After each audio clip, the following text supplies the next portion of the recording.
ঈদ সবার জীবনেই সুখ নিয়ে আসে না। কিছু মানুষের জীবনে ঈদ মানেই আবার পুরনো কষ্টগুলো নতুন করে জেগে ওঠে। আর সেই কিছু মানুষের মধ্যে আমি একজন। সামনে কুরবানির ঈদ, চারদিকে কত আনন্দ, কত আয়োজন, কিন্তু আমার মনটা আজও কোথায় যেন শূন্য হয়ে আছে।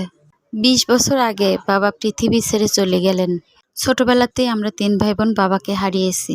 বাবাকে হারানোর পর আমাদের মায়ের পৃথিবীটাও যেন থেমে গেল। মা বেঁচে আছেন ঠিকই, কিন্তু কাউকে চিনতে পারেন না। আগের মতো আর কিছুই বোঝেন না। মাঝে মাঝে খুব ইচ্ছে করে, যদি বাবা বেঁচে থাকতেন, যদি মা সুস্থ থাকতেন, তাহলে ঈদের আনন্দটা তাদের সাথে ভাগ করে নিতাম।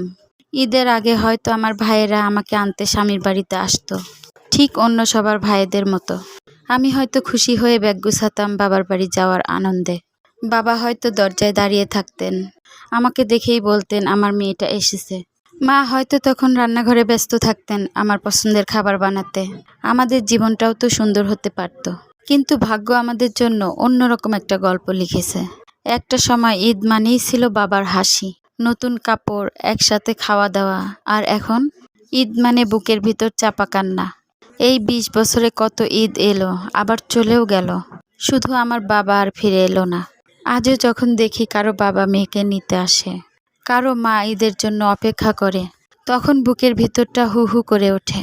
কারণ আমারও তো ইচ্ছে ছিল ঈদের সকালে স্বামীর বাড়ি থেকে বাবার বাড়ি যাওয়ার, কিন্তু যাওয়ার মতো সেই বাড়িটা আছে, শুধু বাবা নেই, মা সুস্থ নেই।